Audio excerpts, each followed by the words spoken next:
নারায়ণগঞ্জ থেকে গ্রেফতার হয়েছেন রোহিঙ্গাদের সশস্ত্র সংগঠন আরাকান রোহিঙ্গা সালভেশন আর্মির প্রধান আতাউল্লাহ ওরফে আবু আম্মার জুনুনি। নারায়ণগঞ্জের সিদ্ধিরগঞ্জ ও ময়মনসিংহে আলাদা অভিযানে আরসার আরও ৯ সদস্যকেও গ্রেফতার করা হয়েছে। আর্মির নেতা কমান্ডার ইন চিফ আবু আম্মার জুনুনি। কে এই আতাউল্লাহ ওরফে আবু আম্মার জুনুনি? ইতিহাস বলে আতাউল্লাহর বাবা আরাকান থেকে পালিয়েছিলেন অনেক আগে, চলে গিয়েছিল সৌদি আরব। আতাউল্লাহ সেখানেই বেড়ে উঠেছেন। পরে তিনি পাকিস্তানের করাচিতে স্থায়ীভাবে বসবাস করতে থাকেন। আরাকান রোহিঙ্গা সালভেশন আর্মি পরিচালনা করতেন তিনি করাচি থেকেই। এতে বোঝা যায় আরসা পাকিস্তানের পৃষ্ঠপোষকতায় গড়ে ওঠা একটি সংগঠন।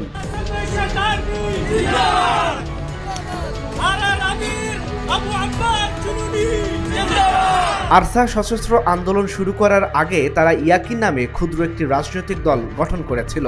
এর সদস্যরা পুলিশ ও সীমান্তরক্ষী বাহিনীর উপর আক্রমণ করেছে বেশ কয়েকটা। 2016-17 সালের দিকে সেই সব আক্রমণের পরে মিয়ানমারের সামরিক বাহিনী রোহিঙ্গাদের উপর হামলা করতে থাকে, আর ওরা এসে বাংলাদেশে আশ্রয় নেয়।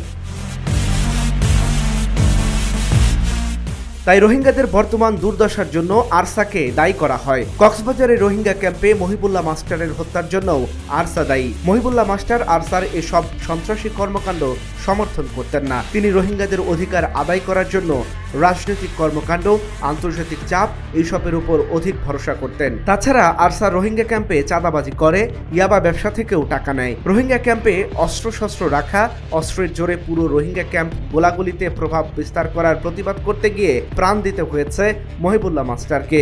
আরসার বিরুদ্ধে আরেকটা গুরুতর অভিযোগ হচ্ছে হিন্দু রোহিঙ্গাদের উপর গণহত্যা পরিচালনা করা। আরসার কারণেই মুসলিম রোহিঙ্গা আর হিন্দু রোহিঙ্গাদের মধ্যে সৌহার্দ্য নেই। সময় লাগে না আমার দিন সব জায়গায় ফার্স্ট টাইম ঠিকই বেলে ডেটা আছে সবগুলা। আতাউল্লাহ রোহিঙ্গা ক্যাম্পে তরুণদেরকে আরসায় অন্তর্ভুক্ত করছিল, আর আরসা রোহিঙ্গা ক্যাম্পে অস্ত্র সরবরাহ করে সেই সব অস্ত্রের কিছু কিছু ক্যাম্পের বাইরেও বিক্রি হয় বলে জনশ্রুতি আছে। এর মধ্যে আরেক ভিন্ন ঘটনাও ঘটেছে। কিছু কিছু খবরে বলা হচ্ছে আরসা মায়ানমারের সামরিক বাহিনী কাঠমান্ডুর সাথে হাত মিলিয়েছে। গত বছর আরাকান আর্মি যখন আরাকানের বুচিডং এলাকাটি দখলে নেয়ার জন্য আক্রমণ করেছে, তখন আরসার লোকজন কাঠমান্ডুর সঙ্গে মিলে আরাকান আর্মির বিরুদ্ধে যুদ্ধে অংশ নিয়েছে। মায়ানমারের বিরুদ্ধে ইন্টারন্যাশনাল ক্রিমিনাল কোর্টে মামলা আছে। সেই মামলায় বর্ণিত অভিযোগে রোহিঙ্গা গণহত্যার জন্য মূলত কাঠমান্ডুকেই দায়ী করা হয়েছে। Dhaka journal news desk. অনেক কিছু দরকার নেই, এমনি শিখে ফেলে।